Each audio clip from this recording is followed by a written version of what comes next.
এই ভূখণ্ড টিকে থাকবে কি থাকবে না এটা নির্ভর করতেছে তোমাদের উপরে। এদেশে ইসলাম থাকবে কি থাকবে না, এই দেশটা স্বাধীন থাকবে নাকি থাকবে না, এটা নির্ভর করতেছে মাদারেসে কওমিয়ার ছাত্রদের উপরে। মাদারেসে কওমিয়ার ছাত্ররা যদি দায়িত্ব পালন করে, দেশে ইসলাম থাকবে, দেশটাও টিকে থাকবে। কথা ঠিক না বেঠিক? স্কুল কলেজ ইউনিভার্সিটির ছেলেরা বলবেন যে হুজুর আমরা তাহলে কি না, আপনারাও আমাদের ভাই, আপনারাও আমাদের সঙ্গে থাকবেন, কিন্তু ইসলাম এবং দেশের জন্য যদি কুরবানি দিতে হয়, ত্যাগ স্বীকার করতে হয়, জীবন দিতে হয়, লড়াই করতে হয়, জিহাদ করতে হয়, সবার আগে ময়দানে ঝাঁপিয়ে পড়বে মাদারেসে কওমিয়ার ছাত্ররা।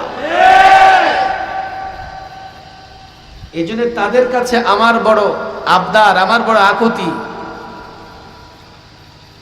দিন ইসলাম বুঝো, জাতিকে দিন এবং ইসলাম বুঝাও। নিজেরা আগে দিন এবং ইসলাম বুঝো, এটাকে বলে তালিম। এরপরে দাওয়াতের মাধ্যমে জাতির প্রত্যেকটা ঘরে, প্রত্যেকটা ব্যক্তি, প্রত্যেকটা যুবক, প্রত্যেকটা ছাত্রের কাছে ইসলামকে পৌঁছে দাও। মশহুর ঘটনা, প্রসিদ্ধ ঘটনা আমরা সবাই শুনেছি।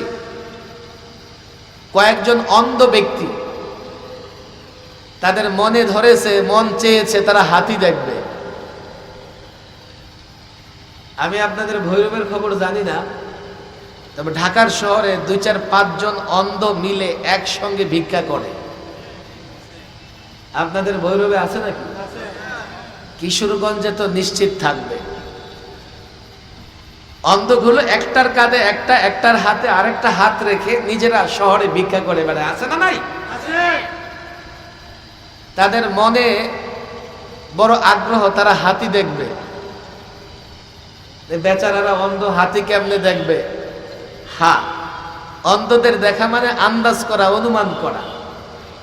অন্ধ চেহারায় হাত দিয়ে বুঝতে পারে লোকটাকে, অন্ধ কারো কথা শুনে বুঝতে পারে লোকটাকে। অনেক অন্ধ আছে হাত ধরে নাকের কাছে নিয়ে বলতে পারে যে এই লোকটাকে। মুরাদনগরের এক হাফেজ সাহেব আছেন অন্ধ, এই বেচারা মুসাফা করলে নাম বলে দেয় যে আপনি অমুকে না। আমি দীর্ঘদিন পরে মুরাদনগরের প্রোগ্রামে গিয়ে, এখন সে আমার সঙ্গে মুসাফা করতে এসছে, মুসাফা হাত ধরে বলতেছে হুজুর আপনি অমুকে। আমি আশেপাশের লোকদের বললাম থামেন থামেন, কেউ বলবেন না। সবার সঙ্গে মুসাফা করতে করতে আমার সঙ্গে মুসাফা করে আমার নাম বলে দিয়েছে। মাদারেসে কওমিয়ায় এখন অন্ধ ছেলেরাও হাফেজে কোরআন হচ্ছে। কথা ঠিক না বেঠিক? অন্ধ ছেলেরাও আলেম হচ্ছে। আলেম আলেম, শুধু হাফেজে কোরআন নয়। অন্ধরা হাত দিয়ে অনেক কিছু আন্দাজ করতে পারে। কয়েকজন মিলে হাতি দেখতে গেছে, হাতি দেখে আসছে। একজনকে জিজ্ঞেস করতেছে ভাই হাতি কেমন? সে বলতেছে আমি তো হাতি যা বুঝেছি, হাতি ধরে গাছের গোড়ার মতো। এর মানে এই অন্ধের হাত পড়েছে হাতির পায়ে। কথা ঠিক না বেঠিক? আরেকজনকে জিজ্ঞেস করেছে এই হাতি কেমন? ওই অন্ধ বলে আমি হাতি দেখছি ঝাড়ুর মতো। গ্রামে দেখবেন ঝাড়ুর গোড়া একটা বাঁশ দিয়া ঝাড়ু বানায়, আছে না নাই? লেজ দেখে সে মনে করছে একটা ঝাড়ু, মনে হয় ঝাড়ুর মতো। আরেক অন্ধকে জিজ্ঞেস করতেছে তুমি দেখেছো? হ্যাঁ। কেমন? আমি দেখলাম কুলার মতো। কুলা? আপনাদের এলাকায় কুলাকে কি বলে? যে বলছে যে অন্ধটা বলেছে হাতি কুলার মতো, তার হাত পড়েছে হাতির কানে। আচ্ছা বলেন দেখি, হাতি কি গাছের গোড়ার মতো? হাতি কি ঝাড়ুর মতো? হাতি কি কুলার মতো? ইসলাম নিয়ে এখন এই ধরনের খেলা চলতেছে। এক বুদ্ধিজীবী দাঁড়ায়া ইসলামের এক ব্যাখ্যা করে বসে, আরেক বুদ্ধিজীবী আরেক ব্যাখ্যা করে বসে, আরেক বুদ্ধিজীবী আরেক ব্যাখ্যা করে বসে, অথচ জ্ঞানহীন মানুষ তো অন্ধ। অন্ধ, ইসলাম সম্পর্কে তার জ্ঞান নাই, সে ইসলাম কি বুঝবে? আর ইসলামটাকে এত অসহায় মনে করে তারা ইসলাম নিয়ে যে কোনো ধরনের ব্যাখ্যা দাঁড় করিয়ে দিচ্ছে, যে কোনো ব্যাখ্যা জাতির সামনে বলতেছে, এবং ইসলাম সম্পর্কে ব্যাপকভাবে মিথ্যা, রং, ভুল মেসেজ জাতিকে দিচ্ছে। ইসলামটাকে একটা সংকীর্ণ জায়গায় নিয়ে যাচ্ছে। ইসলামটাকে কাটছাট করতে করতে ইসলামটাকে ধ্বংসের ধার প্রান্তে নিয়ে যাচ্ছে। কথা ঠিক না বেঠিক? আমার কথা নয়, জাস্টিস তকি উসমানী সাহেব লিখেছেন, এই যে ইসলাম সম্পর্কে মানুষের একটা অসম্পূর্ণ ধারণা, ইসলাম সম্পর্কে ভুল বুঝাবুঝি, এর দায় আসলে তিন দলের উপরে, তিন শ্রেণীর মানুষের উপরে। এই যে ইসলামটাকে সংকীর্ণ জায়গায় নিয়ে যাওয়া, ইসলামটাকে ধীরে ধীরে ধ্বংসের ধারপ্রান্তে নিয়ে যাওয়া, ইসলামটাকে কাটছাট করতে করতে শেষ পর্যায়ে নিয়ে যাওয়া, এর দায় বর্তায় কয় শ্রেণীর মানুষের উপরে? বলেন, কয় দলের উপরে? আরো জোরে, কয় দলের উপরে? আপনারা ক্লান্ত হয়ে গেছেন? আওয়াজ করতে হবে, কয় দলের দায়িত্ব এটা? কয় দল ইসলামটাকে ধ্বংসের ধারপ্রান্তে নিয়ে যাচ্ছে? আরো জোরে বলেন, কয় দল? ইসলাম সম্পর্কে যে আজকাল এই ভুল বুঝাবুঝি, যে ইসলাম শুধু মসজিদে থাকবে, ইসলাম শুধু মাদ্রাসার চার দেয়ালের ভেতরে থাকবে, ইসলাম দিয়ে অর্থ ব্যবস্থা চলবে না, ইসলাম দিয়ে বিচার ব্যবস্থা চলবে না, ইসলাম দিয়ে রাষ্ট্র চলবে না, রাষ্ট্র হবে ধর্ম নিরপেক্ষ, রাষ্ট্রের আল্লাহর উপর আস্থা বিশ্বাস থাকবার দরকার নাই, এই যে এই ভুল বুঝাবুঝি বা রং মেসেজ জাতিকে দেওয়া হচ্ছে, ইসলামটাকে সংকীর্ণ জায়গায় নিয়ে যাচ্ছে, এর দায় বর্তায় তিনটা দলের উপরে। এক, সরাসরি কাফের বেঈমান, যাদের কাজই হচ্ছে ইসলাম সম্পর্কে নানা রকমের ভুল মেসেজ দেওয়া।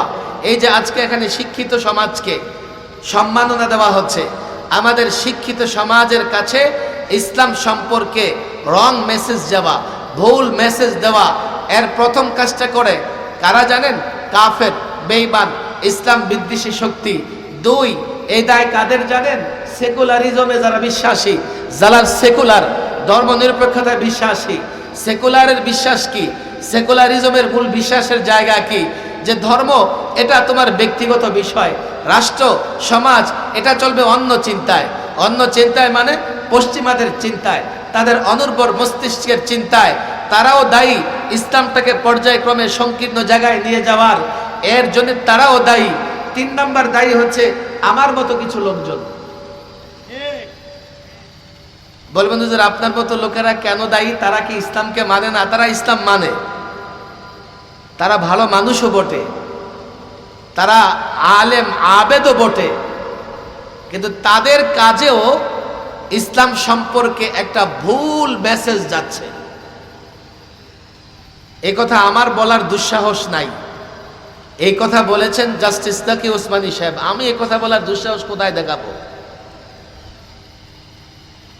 যে আলেম ওলামাদের কারো কারো তরজে আমল, কর্ম পদ্ধতি এমন, তাদের কর্ম পদ্ধতির কারণে সাধারণ মানুষের ভেতরে একটা ভুল বুঝাবুঝি তৈরি হচ্ছে। বলে কিভাবে হুজুর? দ্বীনের অনেক শাখা প্রশাখা আছে, অনেক বিষয় আছে, তো কিছু বিষয়ের উপরে তারা এমন ভাবে আমল করে সাধারণ মানুষ মনে করে এগুলোই দ্বীন, এর বাইরে দ্বীন নাই। কথা ঠিক না বেঠিক? ছাত্র আমার কথা খেয়াল করো, ইসলামের অনেকগুলো বিষয় আছে। বলবে হুজুর অনেকগুলো বিষয় কি? তোমাদের জন্য, ছাত্রদের জন্য সবক এটা। তোমাদের কাছে বড় প্রত্যাশা আমার, তোমাদের কাছে বড় আশা আমি রাখি। তোমাদের কাছে আশা রাখি বলে কষ্ট করে ঝুঁকি নিয়ে মাহফিলে আসি, না হলে এতটা ঝুঁকি নিয়ে মাহফিল করার কোনো দরকার নাই। তোমরা জানো কয়দিন পরপরই আমাকে মেহমানখানা যাওয়া লাগে। সে 11 সাল থেকে শুরু হয়েছে, মেহমানখানা আমাকে ভুলে না। এবারে যখন মেহমানখানা খালি, মেহমান লাগবে তো সবার আগে আমি মেহমান। দায়িত্ব নিয়ে কথা বলি আর মনে করি এই কথাগুলো বলবার মতো হয়তোবা শেষ ব্যক্তি। এইভাবে যদি ঝুঁকি আসতে থাকে, সামনে এই কথাগুলো বলবার লোক পাওয়া যাবে না।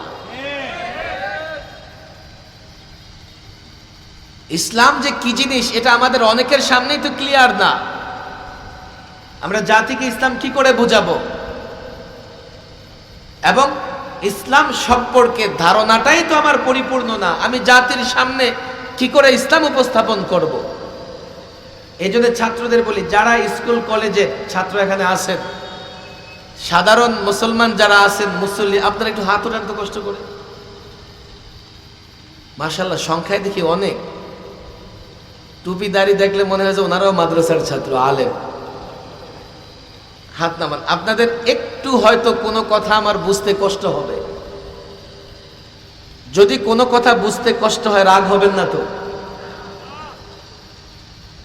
তবে এতটুকু আবদার, কোনো কথা বুঝতে কষ্ট হলে কোনো একটা মাদ্রাসার ছাত্র, জালালাইন জামাত পর্যন্ত পড়েছে, মেশকাত পর্যন্ত পড়েছে, এমন ছাত্র আপনার আশেপাশে আছে না নাই? কোনো আলেমের কাছে আমার এই কথার ব্যাখ্যা জেনে নেবেন। যেহেতু এখানে আমি সবার উদ্দেশ্যে কথা বলতেছি, হতে পারে আমার কোনো কোনো কথা কারো বুঝে আসবে না, তবে আমি এতটুকু আশা রাখি, যদি মন দিয়ে শোনেন 90 ভাগে বুঝবেন ইনশাআল্লাহ। আর 10 ভাগ যদি অন্য কোনো আলেম আবার কোথাও আলোচনা করে বুঝে ফেলবেন। ফুকাহায়ে কেরাম ইসলামের একটা চার্ট তৈরি করেছে। ছাত্রদের বলি, তোমার কাছে নাহু সরফের চার্ট আছে? আমি যদি বলি হাত তুলে দেখাও তোমার কাছে ইসলামের চার্ট আছে কিনা, ইসলাম কি জিনিস, তুমি কিন্তু দেখাতে পারবা না। আমাদের ফুকাহায়ে কেরাম ফতোয়ার কিতাবগুলোতে আপনি দৃষ্টি দিলে দেখবেন, কিতাবুত তাহারা দিয়ে, পবিত্রতা অধ্যায় দিয়ে যখনই কিতাব শুরু হয়েছে, আগে পূর্ণাঙ্গ দিনের একটা সংক্ষিপ্ত আলোচনা আসছে। ছাত্রদের বলে আল বাহরুর রায়ক, দারুল ইফতার সঙ্গে তাদের সম্পর্ক আছে, বা ফতোয়া শামির তোমরা নাম শুনেছ, ফতোয়া আলমগীর তোমরা নাম শুনেছ, কিংবা হয়তোবা তোমাদেরকে যখন হেদায়া পড়ানো হয়, সরে বেকায়া পড়ানো হয়, কদুরি পড়ানো হয়, কাঞ্জ পড়ানো হয়, কিংবা তোমাদেরকে যখন নুরুল ইজা পড়ানো হয়, হতে পারে তোমাদের উস্তাদ বছরের শুরুতেই তোমাদের সামনে ইসলামের একটা চার্ট, একটা নকশা, একটা সাজারা, একটা বৃক্ষ তোমাদের সামনে পেশ করেছেন। হয়তোবা মনোযোগ সহকারে শোনো নাই, কিংবা শুনলেও ভুলে গেছো। ফুকাহায়ে কেরাম টোটাল ইসলাম বা উমুরে দিন, দিনের সমস্ত বিষয়গুলোর একটা সংক্ষিপ্ত চার্ট এঁকেছেন ফতোয়ার কিতাবের শুরুতেই। সেখানে কি উমুরে দিন, দিনের সমস্ত বিষয়গুলোকে প্রথমত ওনারা 5 ভাগে ভাগ করেছেন। কয় ভাগে? কষ্ট করে হাত উঠান দেখি। আপনার কষ্ট হইতেছে? আমি বয়ান করব না, আমি একটু তালিম দেব আজকে। বয়ান আমার পরে আর 2জন আলোচক আছেন, আলোচনা করবেন। লম্বা করে হাত উঠান। এটা এজন্যই যাতে মনে থাকে। আমি সাখাওয়াত সাহেব কালকে মরে গেলেও ওয়াজ চলবে, ওয়াজ কিন্তু বন্ধ হবে না। এই যে দফায় দফায় ছিলাম মেহমানখানায়, ওয়াজ কিন্তু চলছে। আমার এটা দরকার নাই যে এবার মাহফিল করে গেছি, আগামীতে দাওয়াত দিবি কিনা, একটু জনগণের মন সন্তুষ্ট করে যাই। আমি চাই মরার আগে যাতে আল্লাহ আমার উপর সন্তুষ্ট হয়ে যায়। লম্বা করে হাত উঠান। কয়টা আঙ্গুল? কষ্ট হইতেছে হাত উঠাইতে? কষ্ট হলে হাত নামাই দিবেন। কয়টা আঙ্গুল? উমুরে দিন বা ইসলামের বিষয় আদিকে ফুকাহায়ে কেরাম কয় ভাগে ভাগ করেছে? আরো জোরে, কয় ভাগে? ছাত্ররা চিল্লায় বলো, কয় ভাগে? কয় ভাগে?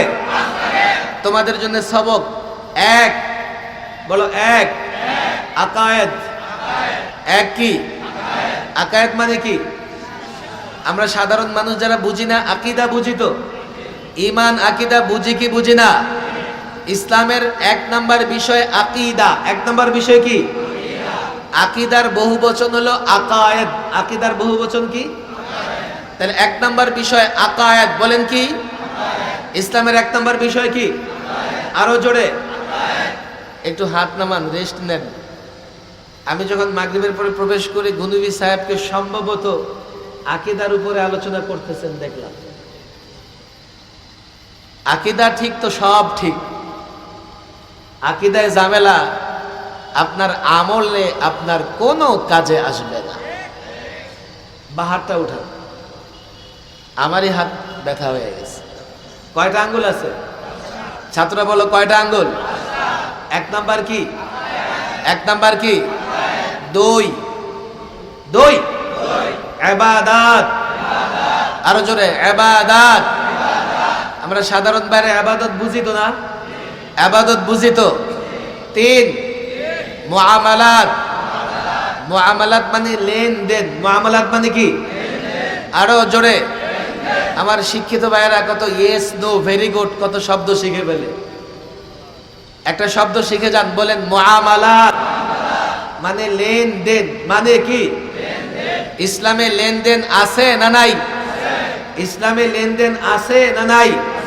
4 বলেন 4 উকুবাত, বিচার ব্যবস্থা। উকুবাত, আরো জোরে উকুবাত, বিচার ব্যবস্থা। আরো জোরে উকুবাত, কি ব্যবস্থা? ইসলামে বিচার ব্যবস্থা আছে না নাই? সর্বশেষ 5 আখলাক মানে চরিত্র। আখলাক মানে কি? উমুরে দিন, দিনের সমস্ত বিষয়গুলোকে ফুকাহায়ে কেরাম কয় ভাগে ভাগ করেছেন? আর হাত উঠাইতে বলে, মুখে বললে হবে কয় ভাগে? আরো জোরে, আরো জোরে। কষ্ট হইতেছে?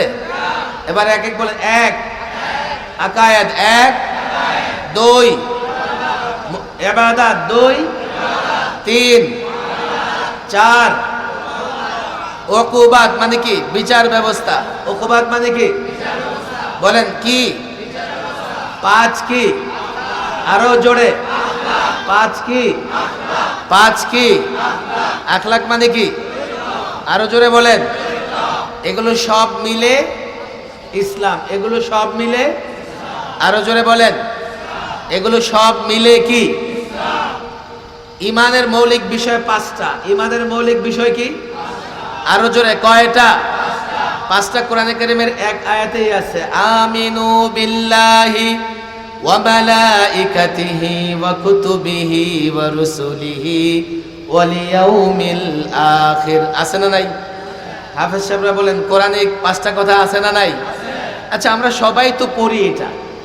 বক্তব্যে যখন পড়ি কালেমায়ে তৈয়বা, এরপরে কি কালেমায়ে শাহাদাত, এরপরে কি কালেমায়ে তাওহীদ পড়ি কি পড়ি না? এরপরে কালিমায়ে ঈমানে মুজমাল কি পড়ি? মনে আছে বলতে পারবেন? আমানতু বিল্লাহি ওয়া মালাইকাতিহি ওয়া কুতুবিহি ওয়া রুসুলিহি ওয়াল ইয়াউমিল আখির ওয়াল কদরি খাইরিহি ওয়া শাররিহি মিনাল্লাহি তাআলা ওয়াল বা'থি বা'দাল মাউত। আছে না নাই? এখন ঈমান এবং আকীদা দুরুস্ত হওয়া, সঠিক হওয়ার দরকার আছে না নাই? আমাদের দেশে এমন মানুষ আছে না নাই তাদের ঈমান নষ্ট? আরে আছে না নাই? আচ্ছা, আপনাদের জানা মতে এমন কিছু দলের নাম বলেন তো দাবি করে মুসলমান কিন্তু ঈমান নাই।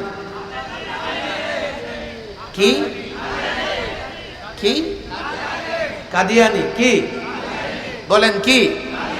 মাত্র একটাই, হিজবুত তাওহীদ। হিজবুত বলেন।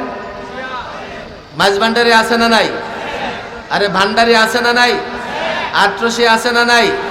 ল্যাংটা পীর, দাদা শাহ, গোরা শাহ, কুত্তা শাহ। কিশোরগঞ্জ আরো বেশি আছে। এগুলোর ঈমান নষ্ট না ঈমান আছে? আচ্ছা, ঈমান কি কখনো ভাঙে বা ঈমান যায় এমন নাকি? আমাদের এক শিক্ষিত ভাই, উনি আবার অনেক বড় একজন ব্যক্তিত্ব, কইছে আমার ঈমান কখনো যাবে না। তোমার ঈমান থাকলে না যাবে? যার উযু আছে তার উযু ভাঙে, যে উযু জিন্দেগিতে করে না উযু যাবে কেমনে? ইমান ঠিক হওয়ার দরকার আছে না নাই? দু চারটা সেজদা মসজিদে দিলেই মুসলমান হয়ে যাবে না, যতক্ষণ না তার ইমান পাক্কা হয়। কথা ঠিক না বেঠিক? আমি আজকে বিস্তারিত কথা বলবো না, আপনাদের কষ্ট হয়ে যাবে। একেবারে সংক্ষিপ্ত বলবো, কিন্তু মনোযোগ সহকারে শুনবেন। যদি 5 বছর পরেও আসি, আজকে যেখানে শেষ করে যাব 5 বছর পরে ওখান থেকে শুরু হবে। 1 নম্বরে আকায়েদ। 1 নম্বরে কি? আকায়েদের মৌলিক বিষয় কয়টা? 5টা। তবে আমরা 7টা পড়ি কোথায়? ইমানে মুজমালে। একটু ভাঙলে কয়টা হয়? 7টাই হয়। আচ্ছা, 2 নম্বর কি? ইবাদত। বলেন 2 নম্বর কি? আরো জোরে ছাত্ররা বলো, ইবাদত। ছাত্ররা বলবে, হুজুর মাদ্রাসায় পড়াশোনা করি না, আর আপনি মাহফিলে পড়াশোনা করাইতেছেন। মাদ্রাসায় তো ভাগলাম মাদ্রাসা থেকে, যাতে পড়াশোনা না করা লাগে। আজকের দিনের জন্য মনে করো এটা মাদ্রাসায় আছে। ইবাদত, মৌলিক ইবাদত 5টা। কয়টা? আরো জোরে, কয়টা? জোরে বলেন, কয়টা? 1 নামাজ, রোজা, হজ, যাকাত, জিহাদ। কয়টা ইবাদত? মৌলিক ইবাদত কয়টা? নামাজ, রোজা, হজ, যাকাত, জিহাদ। নামাজের কথা বললে সমস্যা নাই, রোজার কথা বললেও সমস্যা নাই, হজের কথা বললেও সমস্যা নাই, যাকাতের কথা বললেও সমস্যা নাই। তবে জিহাদের কথা বললে কেউ কেউ এটাকে সমস্যা মনে করেন, এমন আছে না নাই? আমি এর একটা ব্যাখ্যা আপনাদের সামনে না, জাতীয় টেলিভিশনে দিয়েছি। যারা শিক্ষিত সমাজ আছেন এটা বলবেন না যে গ্রামে এসে হুজুর বলতেছেন। মসজিদে মাহফিলে নয়, জাতীয় টেলিভিশনে আমি জিহাদ দিয়ে ব্যাখ্যা দাঁড় করিয়েছি। সেই ব্যাখ্যা আমার নয়। কেন? জিহাদ মানে তোমরা জঙ্গিবাদ, সন্ত্রাসবাদ কেন মনে করো? জিহাদ শব্দটা শুনলেই তোমরা এটা কেন মনে করো যে জিহাদ মানে বোমা মারবে? জিহাদ এ কথা বললেই কেউ তোমাদের ঘরে এসে আঘাত করবে, আক্রমণ করবে, কেন মনে করো তোমরা এটা? কেননা পশ্চিমারা এই শব্দটাকে জঙ্গিবাদ, সন্ত্রাসবাদ বলতে বলতে তোমাদের ভেতরে ভয় ঢুকিয়ে দিয়েছে।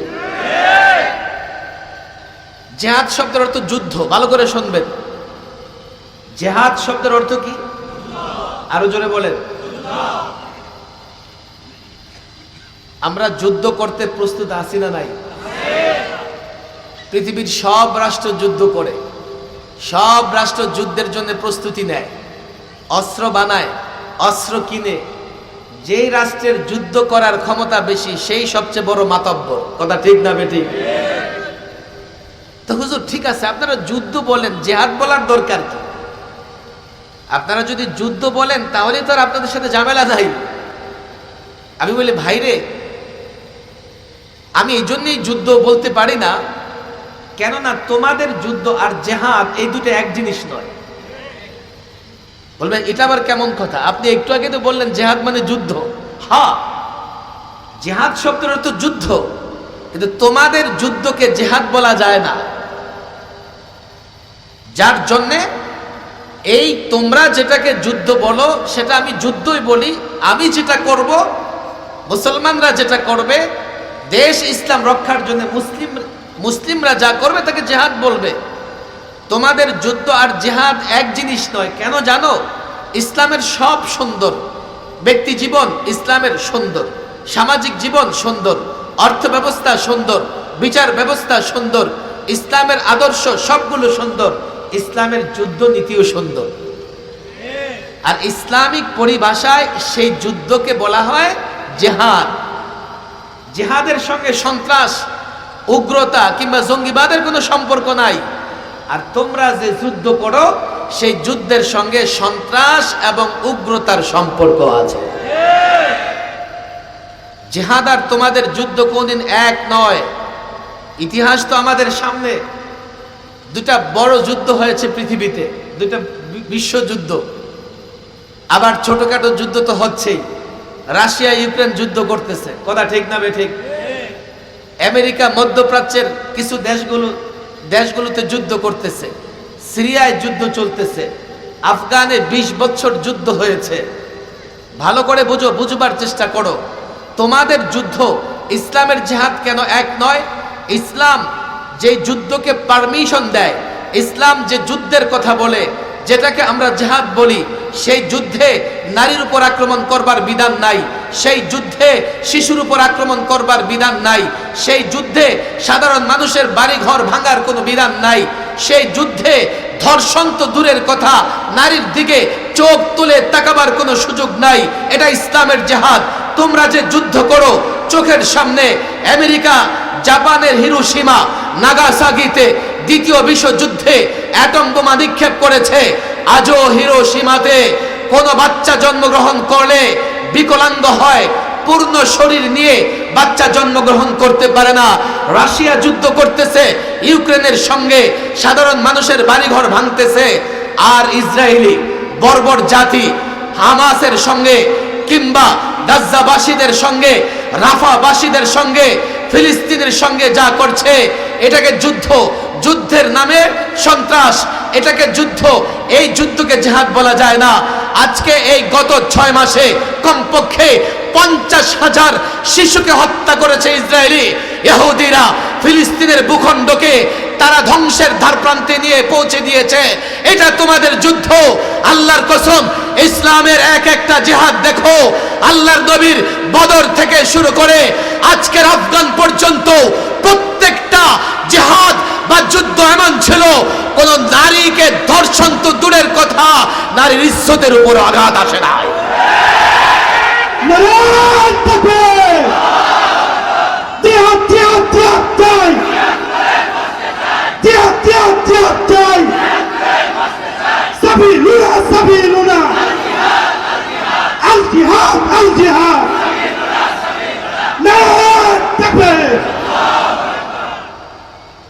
প্রচলিত যুদ্ধ আর জিহাদ এক জিনিস নয়, ভালো করে বুঝবেন।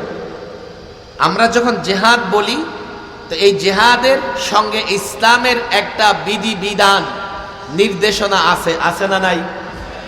আপনি চেষ্টা করলেও কোনো সন্ত্রাসকে জিহাদ বানাতে পারবেন না। আপনি চেষ্টা করলেও কোনো জিহাদকে সন্ত্রাস বানাতে পারবেন। বসেন বসেন, নড়াচড়া করা যাবে না, বসে পড়েন, যে যেখানে বসে পড়েন। হ্যাঁ, ইবাদত কয় প্রকার বলছি? আপনাদের কষ্ট হইতেছে? বলেন কয় প্রকার? হ্যাঁ, এক কি, 2, 3, 4, 5। আমি এগুলো নিয়ে ব্যাখ্যায় যাব না, আমি কথা দ্রুতই শেষ করে ফেলবো। আকায়েদ গেল, ইবাদত গেল, 3 বলছি। মুআমালাত বলেন কি? আরো জোরে। মুআমালাত মানে কি? ইসলামে লেনদেন আছে না নাই? লেনদেনও 5 প্রকার। ছাত্রদের বলি, তোমরা অন্তত মনে রাখো, লেনদেনের প্রথমটা হচ্ছে মুআওয়াজাতে মালিয়া, আর্থিক লেনদেন।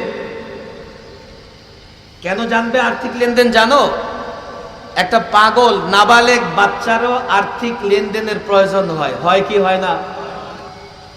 নামাজের বিধান বালেগ হওয়ার পরে ফরজ হয়, কিন্তু জন্মের আগে থেকেই বাচ্চার আর্থিক লেনদেন বাচ্চার পক্ষ থেকে মা বাবার শুরু হয়ে যায়।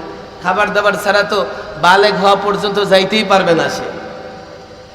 আর্থিক বিধান, লেনদেন কতটা গুরুত্বপূর্ণ।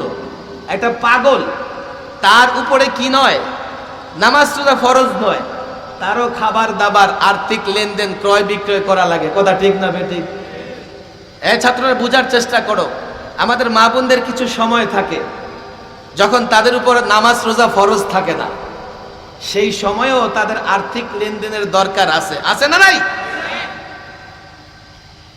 তাহলে এটা কতটা গুরুত্বপূর্ণ তুমি দেখো। মুআওয়াজাতে মালিয়া, আর্থিক লেনদেনের প্রথম আর্থিক লেনদেন। 2 মুনাকাহাত, বিবাহ শাদী, এটা একটা লেনদেন, এখানেও এক ধরনের একটা চুক্তি আছে। 3 মুখাসামাত, এই যে ঝগড়াঝাটি, আপোষে পাওনা দাওনা নিয়ে ঝগড়াঝাটি হয়। আমানত, একজন আরেকজনের কাছে আমানত রাখে। এরপরে আছে উত্তরাধিকার সূত্রে প্রাপ্ত সম্পত্তি বন্টন। এই মুআমালাত 5 প্রকার। কয় প্রকার? আমি এগুলো ক্লিয়ার বলবো না, আপনারা মনে রাখতে পারবেন না, ছাত্রদের বলে যাই, তোমরা মনে রাখো। মুআমালাত কয় প্রকার? আরো জোরে, কয় প্রকার? প্রথমটা কি বলছি? মুআওয়াজাতে মালিয়া, আর্থিক লেনদেন। বলি আমরা কি লেনদেন? আরো জোরে, কি লেনদেন? আচ্ছা, আর্থিক লেনদেন, লম্বা কথা বলবো না আমি। আর্থিক লেনদেনে আমাদের বর্তমান সময়ে সবচাইতে ঝামেলার জায়গাটা কোনটা জানেন? সুদ। কথা ঠিক না বেঠিক? আচ্ছা, সুদ কি হালাল না হারাম? আরো জোরে বলেন। কেমন হারাম জানেন? অন্য কোনো হারামের বিরুদ্ধে আল্লাহ যুদ্ধ ঘোষণা করেছে, প্রমাণ নাই। কিন্তু সুদ এমন এক লেনদেন, এই সুদের বিরুদ্ধে আল্লাহর রসুলের পক্ষ থেকে যুদ্ধের ঘোষণা আছে। কথা ঠিক না বেঠিক? আচ্ছা, 1 ঘন্টা না, তাড়াতাড়ি শেষ করে বসেন। আমরা যে বাংলাদেশে লেনদেন করি, রাষ্ট্রীয় বা বড় বড় লেনদেনগুলো, এগুলো সুদ যুক্ত না সুদ মুক্ত? আরো জোরে বলেন। আমার মনে হয় আপনারা বুঝতেছেন না। আরে একটু নাকটা লাগায় দেখেন, পাগড়ির মধ্যে সুদের গন্ধ পাবেন, দুর্গন্ধ। আপনার এই যে পাগড়ি টুপি আমদানি রপ্তানি, পাগড়ি টুপি বানানো, মেল ফ্যাক্টরি ইন্ডাস্ট্রি, এই যে বড় বড় কোম্পানিগুলো ব্যবসা করে, সুতা আমদানি করে, কাপড় আমদানি করে, অধিকাংশ কোম্পানি গিয়ে দেখবেন লেনদেনে এলসি খোলক, ইম্পোর্ট করুক আর এক্সপোর্ট করুক, ব্যাংকের সঙ্গে তাদের সুদ ভিত্তিক একটা লেনদেন থাকে। জায়নামাজের সঙ্গেও সুদের দুর্গন্ধ লাগতে পারে। অথচ আল্লাহর ঘোষণা কি? ওয়াদারু মা বাকিয়া মিনার রিবা, সুদ ছাড়ো। ফাইল্লাম তাফআলু ফাআযানু বিহারবিন মিনাল্লাহি ওয়া রাসূলি, যদি না ছাড়ো আল্লাহর রাসূলের পক্ষ থেকে যুদ্ধের ঘোষণা শুনে নাও। এই ছাত্র সমাজ, আমাকে বলো, তোমাদের নিয়ে আমরা স্বপ্ন দেখি, তোমরা আমাদেরকে নিয়ে স্বপ্ন দেখো। তোমাদের স্বপ্ন কিভাবে বাস্তবায়ন হবে যে জাতির বিরুদ্ধে আল্লাহ যুদ্ধ ঘোষণা করে রেখেছে? আমি অর্থনীতি নিয়ে কথা বলবো না। ইসলামের কতটা বিষয় আমাদের চোখের আড়ালে, এটা বুঝবার চেষ্টা করো, কত গুরুত্বপূর্ণ বিষয়। কয়টা গেল বলেন? 1 নাম্বার কি? আকায়েদ। বলেন 1 নাম্বার কি? 2 ইবাদত, 3 মুআমালাত, 4 হচ্ছে উকুবাত। বলেন 4 হচ্ছে কি? বিচার ব্যবস্থা। ইসলামে বিচার ব্যবস্থা আছে না নাই? আপনার আমার আদালত ইসলাম অনুযায়ী আল্লাহ প্রদত্ত বিধান দিয়া চলে না মন গড়া নিজাম দিয়া চলে? ওয়ামান লাম ইয়াহকুম বিমা আনজালাল্লাহ ফাউলাইকা হুমুল কাফিরুন ওয়ামান লাম ইয়াহকুম বিমা আনজালাল্লাহ ফাউলাইকা হুমুজ জালিমুন ফাউলাইকা হুমুল ফাসিকুন। ওলামাদের হাতে পায়ে ধরে আল্লামা মুফতি আমিন রাহমাহুল্লাহ এই আয়াত যখন তেলাওয়াত করতেন, বলতেন আমি নিজে মুসলমান কিনা আমার সন্দেহ হয়। এই জাতির আলেমরা কবে এই দায়িত্ব নেবে? আল্লাহর বিধান অনুযায়ী ফায়সালা না করলে, সে যদি বিধানকে অস্বীকার করে, ফায়সালা না করে, কাফের। বিধান স্বীকার করে কিন্তু বিধান অনুযায়ী ফায়সালা করে না, জালেম। কেননা তার এই রায় জুলুম, ফাসেক। ফরজ আমল না করবার কারণে সে ফাসেক। এই জনতা বলবে, হুজুর আমরা কি বিচার কার্য করি নাকি? বাস আমরা তো মুক্ত, আমাদের কিচ্ছু হবে না, আমরা আছি, ভালো আছি, আমরা তো বিচারক না।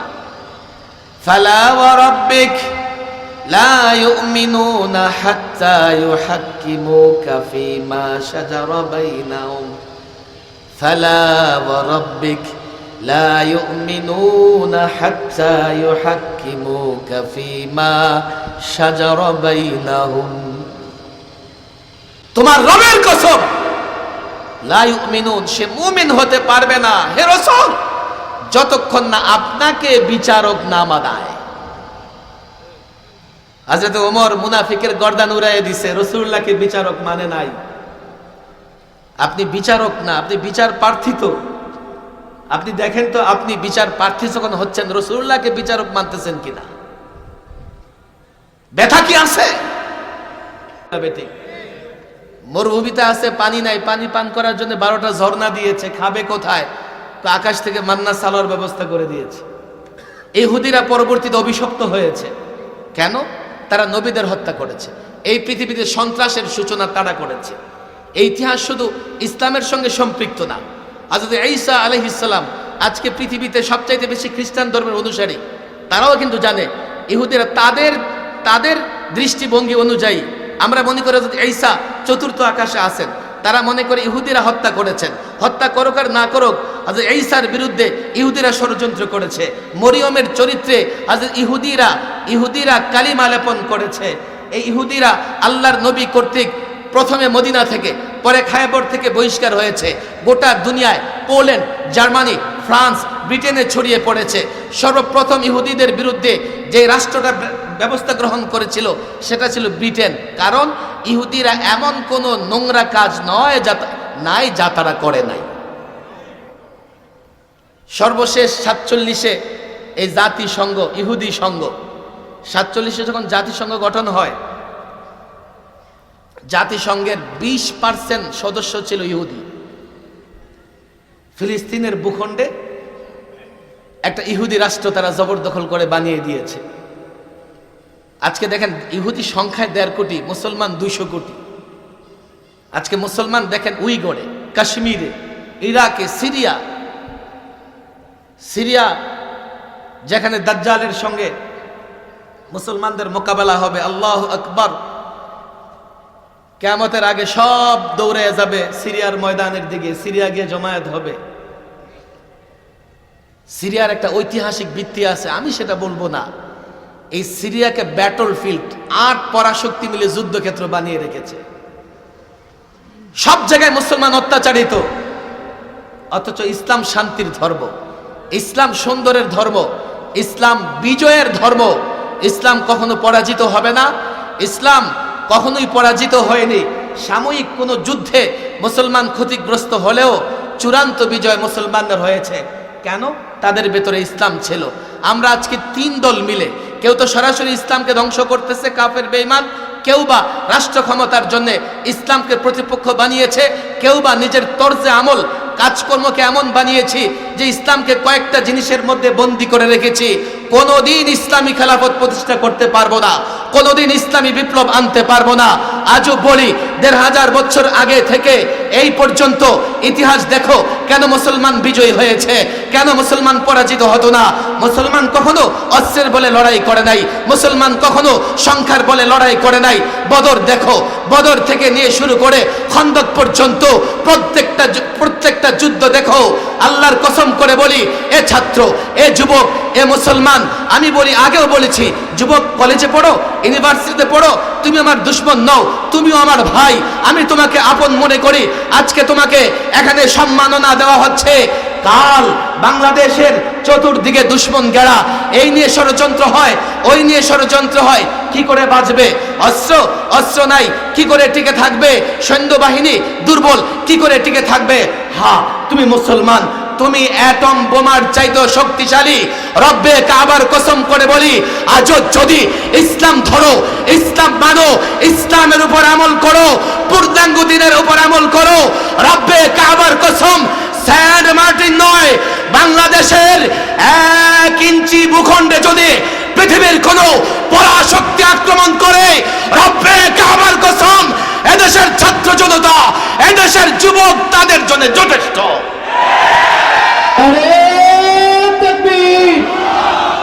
নারে তাকবীর, নারে তাকবীর। ইসলামের শত্রুরা হুঁশিয়ার, সাবধান। সাবিলুনা সাবিলুনা, তরিকুনা তরিকুনা। নারে তাকবীর। কথা দীর্ঘায়িত করবো না। সর্বশেষ যে আবেদনটা আমি জানাতে চাই, এই ছাত্র সমাজ, দ্বীনের তালিমের দায়িত্ব নাও, দ্বীন প্রচারের দায়িত্ব নাও। মাহফিলে আমি ইসলামের পূর্ণাঙ্গ একটা চার্ট দিয়েছি, তবে একটা ভয় হয়, আমি এটাও একটা কিচ্ছা তোমাদের শোনায় দিই। অনেক জেনারেল শিক্ষিত এখানে আছে, বলবে হুজুর ইসলাম এত কিছু মানবো কেমনে? ওই হাফেজ সাহেবের মতো ছাত্র দুধ হাদিয়ে নিয়ে গেছে, হুজুর আপনার জন্য দুধ হাদিয়ে নিয়ে আসছে। হাফেজ সাহেব ছিলেন অন্ধ, দুধ কেমন রে? হুজুর দুধ আর কেমন, সাদা। বেচারা অন্ধ মানুষ, সাদা কোত্থেকে দেখবে, খালি কালাই তো দেখে। সাদা কেমন? সাদা কেমন? বকের মতো, বকের মতো। বক কোত্থেকে দেখবে অন্ধ মানুষ, শুধু কাউয়াই তো দেখে। বক কেমন? এই হাতটা ঘুষাইছে। এই যে হুজুর এমন এমন। হাফেজ সাহেব হাত ঘুরে বলতেছে, এই দুধ আমার গলা দিয়া যাবে না। ইসলামের কথা বললে কিছু যুবক মনে করে, হুজুর ইসলাম এত কঠিন না। ইসলাম স্বভাবজাত ধর্ম, যেটাই সুন্দর সেটা ইসলামে আছে। ইসলাম যদি মানো তুমি সুন্দরভাবে থাকবা। কিন্তু এই কথা এই মাহফিলে আপনাদেরকে যত সহজে বুঝাইতেছি, এটা কিন্তু কলেজ ইউনিভার্সিটি বা শিক্ষিত সমাজ বুঝবে না। আর যদি সে নাস্তিক হয় তাইলে তো গেছে, উল্টা আমারে বোঝানোর চেষ্টা করবে। কথা ঠিক না বেঠিক? এটাকে আমি যোগের চ্যালেঞ্জ বলে, ছাত্র সমাজ তোমাদের যে কাজ করতে হবে, দিনকে পরিপূর্ণ শিখো। আমি ইসলামের যে কটা বিষয় আলোচনা করেছি, আল্লাহর কসম প্রত্যেকটা বিষয়ের পেছনে যুক্তি চাইলে আমি 1000টা করে যুক্তি দিতে পারবো। কোন নাস্তিক মুরতাদ আমার সামনে যুক্তি দিয়ে টিকতে পারবে না। তোমাকে স্কুল কলেজ ইউনিভার্সিটির ছাত্রদের সামনে যখন ইসলামকে পেশ করবে যুক্তির সাহায্যে, কারণ তাদের কিছুটা যুক্তি, ইসলাম যুক্তির ধর্ম না, তবে ইসলামের বিধি বিধানগুলোর পিছনে হিকমত এবং আসরার আছে। যুক্তি প্রয়োজনে বিজ্ঞান বা সায়েন্স দিয়ে হলেও তাদের সামনে ইসলামকে উপস্থাপন করার চেষ্টা করবা। রয়ে গেল নাস্তিক মুরতাদরা, তাদের হেদায়েতের আশাটা বড় ক্ষীণ। তো মাঝে মধ্যে তাদের সঙ্গে বিতর্ক করা লাগে, তারা যাতে সাধারণ মুসলমান যুবকের ঈমান নষ্ট করতে না পারে। তোমরা যেই চ্যালেঞ্জ নিতে পারো, আমি তোমাদের বলি, হাতে পায়ে ধরে বলি, ছাত্র হও আর তোমরা শিক্ষক হও, তোমাদের চ্যালেঞ্জের জায়গা হচ্ছে ইসলাম তো সুন্দর ধর্ম, সৌন্দর্যের ধর্ম। এই জাতিকে তো বুঝাইতে পারো না। জাতি ইসলাম ছেড়ে পশ্চিমাদের পেছনে দৌড়াইতেছে, কেন? তারা ইসলাম বুঝে নাই। লম্বা আলোচনা করা দরকার, কিন্তু আমার পরেও দুজন আলোচক আছে। আমি এই সংক্ষিপ্ত আবেদনটা জানাইতে চাই, আমরা প্রত্যেকে দায়ী হব। হব তো ইনশাআল্লাহ? লম্বা করে হাত উঠাই। দায়ী হব তো ইনশাআল্লাহ? ইসলাম আগে বুঝবো, বুঝবো তো ইনশাআল্লাহ? এরপরে একজন ব্যক্তির কাছে ইসলাম পৌঁছানোর চেষ্টা করবো তো ইনশাআল্লাহ? হাত নামাই। যদি সবাই ইসলাম বুঝে যায়, তখনই দেখা যাবে আমি ইসলামের জন্যে বা ইসলামের মাধ্যমে কিছু করতে পারবো। আল্লাহ তাবারক ওয়া তাআলা আমাদেরকে এগুলো বোঝার তৌফিক দান করুন।